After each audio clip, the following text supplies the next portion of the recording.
Today we're reacting to how your favorite foods are made. You'll never believe how Logan Paul and KSI's Prime is actually made. And your mind will be blown by the satisfying way that pretzels are twisted. We're starting off with the viral Dubai chocolate. So it looks like they're starting off with some butter. Is that butter? What is that? Looks like coconut or something. Is that edible? I have no idea what that is. Is that like rice? That does not look like chocolate, but I believe the video. So I'm gonna go ahead and try this. That looks like fried rice or something in a burrito. That does not look like chocolate. Okay, now it looks like chocolate. So here we have it. Mine looks a little melted or something. What is this? I always see that there's green stuff inside of it. I have no idea what makes it so popular. Those look so much more appetizing than the thing I'm holding in my hands. Look at that. But let's go ahead and try this.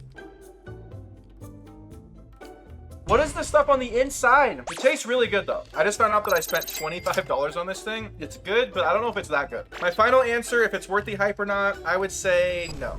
So we're about to find out how Cheetos are made. Cheetos get cooking as cornmeal mixes with water, creating a batter. The batter moves through a tube to a machine called an extruder. They look like French fries. The Cheeto extruder is so top secret, we're not allowed to show it to you, but it's what gives the Cheeto its unique shape. But wait, what about the cheese? When do the Cheetos turn orange? Well, to make Cheetos, we use about 12 million pounds of aged cheddar cheese a year. And that cheese is mixed with oil and some other seasonings and then applied to the Cheetos. The cheese is what gives Cheetos their distinctive bright orange color. Cheetos are the perfect snack. They're so crunchy, they're absolutely delicious. The only bad part is when your fingers turn orange, that's the worst. But then you have another snack on your fingers. Now we know how Cheetos are made, let's see how Prime hydration is made. Today we are at the Prime production facility. It's Logan Paul. This is a massive warehouse. It's 1.2 million square feet. The scale of this thing is unbelievable. 1 mile from corner to corner. That is satisfying. Is that sped up or real speed? This is the birthplace of the Prime bottle. I'm holding a bunch of Prime bottles right here. Yes. I'm holding a Prime bottle too. This is actually a bottle of Prime. It starts in this form. No way. It is blown up like a balloon. Looks like a light bulb. To become the bottle of Prime that you know with the ridges in it that you drink out. So automatically it makes sure every single bottle is filled, capped, and sealed. And if it's not, they get kicked off the line instantly. So you can't tell because this is moving so fast. But this is actually a label of a Prime bottle. Is that the wrapper? I actually have that Prime bottle. It's right here. I just watched this Prime bottle be made by Logan. So right now I have a bird's eye view of the Prime kitchen. This is our equivalent of the Krabby Patty secret formula. So all of the proprietary ingredients that make up Prime, like our coconut water from concentrate that comes in drums, our natural flavors, our natural colors, none of that Red 40 stuff like some of our competitors, all the things that make up good hydration. How did we even find this video? This is so satisfying to watch how Prime is made. This is like the most popular drink in the world and we're getting a behind the scenes tour of how they do it. That is a complex process. This is my personal favorite flavor. And now I know how it's made. So this one I'm really excited for. We're about to see how M&Ms are made. The 12-hour M&M making process starts with the chocolate. I actually have some right here. A mix made from milk, sugar, and cocoa first rolls through refiners, turning the Oh my gosh, that looks so good. into powder. Then, powder conveys its way down to the conch room, where giant containers filled with metal beads grind up the powder with cocoa butter and chocolate liqueur. The end result, a smooth, semi-solid chocolate ready for depositing into tiny These are so bean-shaped good. sheets. I am so glad that I have these right here. Makes me very hungry watching this. I wonder if that one right there is the one that I'm eating right here. But once the chocolate centers have their first sweet coat on, That it's sound time is for so them. satisfying. So it looks like they're adding the color onto the M&Ms right there. Here, extra layers of color are shellacked onto the shells. I love this video so much. I'm eating and drinking so many delicious things. Let's see how McDonald's French fries are made now. McDonald's uses about 3.5 billion pounds of French fries a year. That's global. I used to watch TV shows like this when I was a kid all the time. I love to see how things are made. Workers hand cut any imperfections off the naked potatoes. Wait, they're in a giant factory. I thought they made McDonald's fries inside of the restaurant. They will shoot forward through a grid of knives at about 75 miles per hour, and that's how we get that classic McDonald's French fry shoestring. Whoa, that is so many French fries. To get the addictively crispy exterior takes a two-step process. This machine dries the blanched potatoes before they dive into the fryer. In these vats of vegetable oil, This is such a complex 100 degrees process. Fahrenheit, the fries earn their name. That is so many fries. It's now out of the frying pan and into the freeze tunnel. So they get cooked multiple different times before you actually eat them. Now I understand why McDonald's has the best French fries in the world. It is a very complex process. For this one, I'm challenging myself. I want to see if I can guess what they're making here. It all starts when they load a giant mixer with basic ingredients like cocoa, water, flour, and sugar. Looks like some sort of They chocolate. use 15 to 20,000 pounds of cocoa every week. 20,000 pounds of cocoa? Is this Mr. Beast chocolate? Hershey's Kisses? Chocolate ice cream? Rows of pans march under the depositor, which fills more than 700 cupcakes per minute. Cupcakes. Is this Hostess Cupcakes? Oh, I guess it was. I actually love these. Every time I have to go on a diet, it's because I eat too many of these. Being hot, the cupcakes cruise up an elevator to cool for 45 minutes. Oh my gosh. The cream filler injects each cupcake with a shot of that sweet, craveable vanilla cream. So I want to see, how do they get the perfect swirl on the top? That's the most important part. Each pan tips over and gently bumps out the cupcakes head first. That feels so extra just having them flip upside down like that. So right now we saw how this part's made, but how is the top frosted? They line up for the chocolate waterfall. It's a waterfall? A chocolate waterfall. It's like Willy Wonka's chocolate factory. The squiggle machine. Squiggle machine? Ever wonder how each cupcake gets that fancy design? The answer is bakery magic that's a bit mesmerizing. Look how fast it's moving. A curling stream of icing delicately draws across the center of each one. The squiggle machine makes this perfect spin on top. Let's do a taste test. These are so good. Now I know every time I eat one of these cupcakes to thank and salute the squiggle machine. So this is how the sour warhead candies are made. I have a feeling there's gonna be a lot of sugar and whatever the little sour stuff is. It all starts with 2,000-pound bags of sugar. The solution travels through a cooker and into a surge tank, reaching temperatures of 280 degrees Fahrenheit. I like how every time it's always this guy's voice. He is so iconic for teaching you how things are made. This batch is blue raspberry. Looks like something out of Avatar. A die cutter slices it into tiny warheads and fires them into a cooler. There's just one thing left to do. Yeah, I was gonna say, these things are like really massive right now, but the candy's actually really small. This is where we add the pucker power.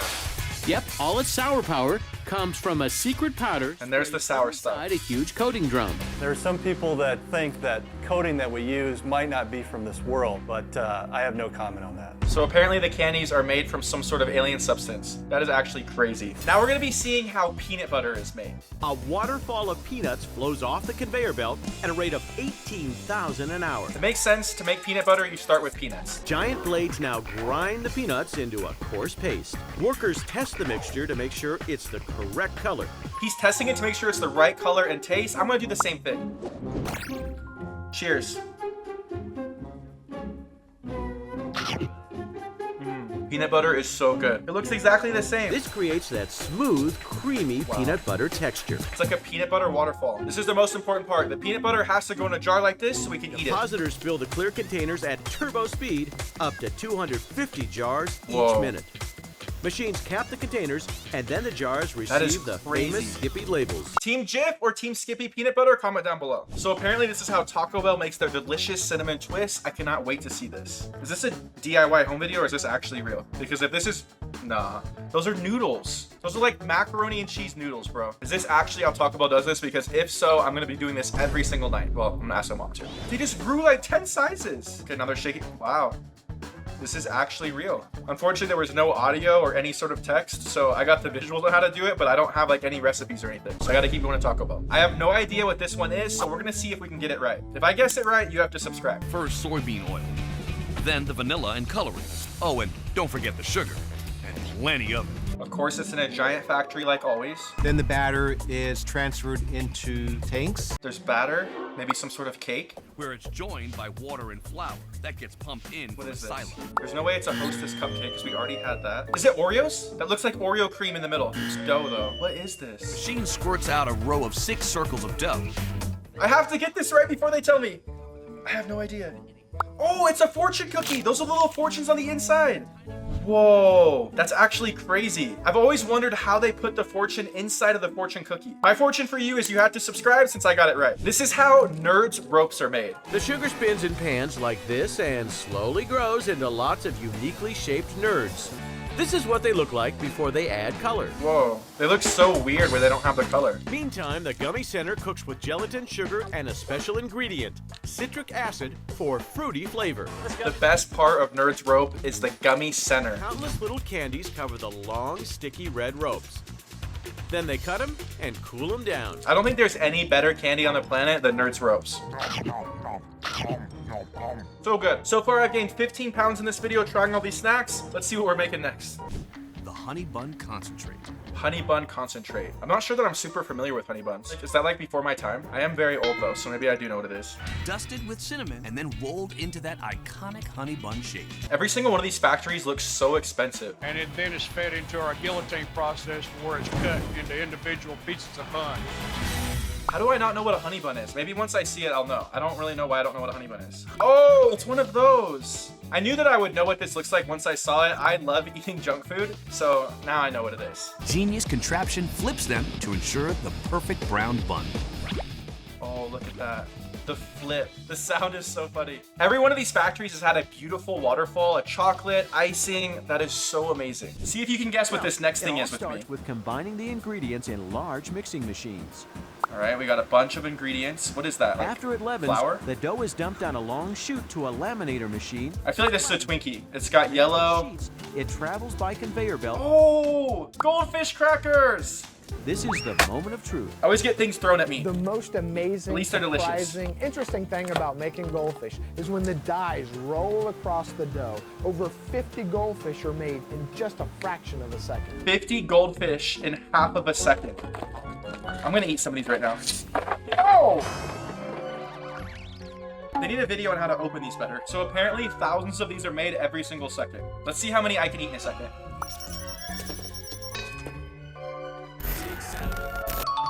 Comment how many goldfish I just put in my mouth. So far, all of my guesses have been good. Let's see if I can get this one.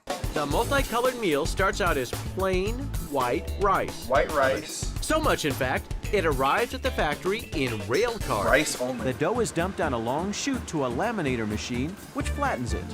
Then, in sheets, it travels by conveyor belt to a large roller called a die. There's no way there's rice in Fruity Pebbles. Hundreds of pounds of pressure completely flatten the rainbow rice into flakes. That's Wait. right. They actually smoosh the rice to form its pebble-like shape. Fruity Pebbles are just rice?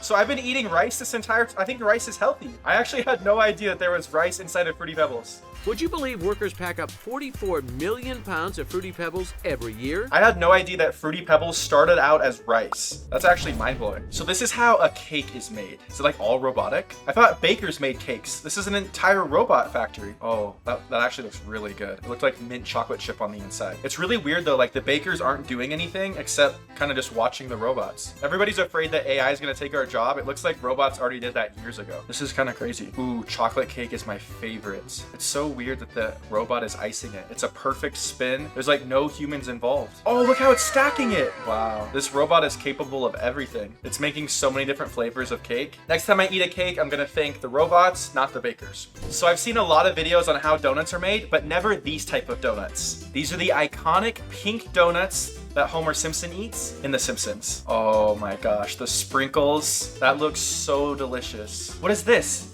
Oh, so we're going back in time. So they're frying the donut. The flip is always the best part. This is a lot better. There's a lot more humans involved in the cake. This is why donuts are better than cake. You gotta like push them down a little bit. There you go. Because you wanna make sure that there's icing on the sides. There's nothing worse than a donut that only has a little bit of frosting on the top.